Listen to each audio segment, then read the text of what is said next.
ഇരിട്ടി നഗരത്തിലെ പാർക്കിംഗ് ഏരിയയിൽ അപകട ഭീഷണിയായി നിൽക്കുന്ന തണൽമരം ആര് മുറിച്ചു മാറ്റും? ഇരിട്ടി പുതിയ ബസ് സ്റ്റാൻഡിന് എതിർവശം ബൈപ്പാസ് റോഡിന് സമീപത്തെ പാർക്കിംഗ് ഏരിയയിലെ തണൽമരമാണ് യാത്രക്കാർക്ക് ഭീഷണിയാവുന്നത്.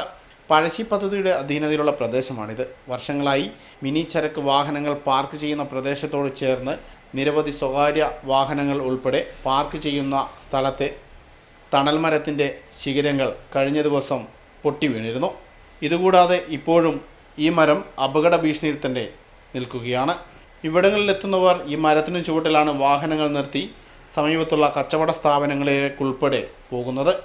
അധികം ഉറപ്പില്ലാത്ത മരമായതിനാൽ ഇലകളുടെ ഭാരം കാരണം കാറ്റുപോലുമില്ലാത്ത സമയത്ത് പോലും പൊട്ടി വീഴാനും സാധ്യതയുണ്ട്.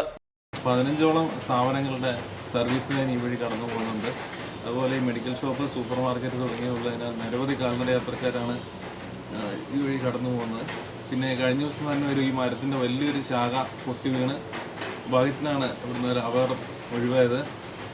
അതുപോലെ നിരവധി കാറുകൾ ഈ സ്ഥലത്ത് പാർക്ക് ചെയ്യുന്നുണ്ട്. അപ്പോൾ അധികൃതർ ഇടപെട്ടിട്ട് എത്രയും പെട്ടെന്ന് ഈ മരം മുറിച്ചു നീക്കണമെന്നാണ് നമുക്ക് പറയാനുള്ളത്. ഇവിടെ അപകടം സംഭവിച്ചാൽ ആര് ഉത്തരവാദികളാകുമെന്നാണ് വ്യാപാരികളും പ്രദേശവാസികളുമെല്ലാം ചോദിക്കുന്നത്. News bureau, Iritty.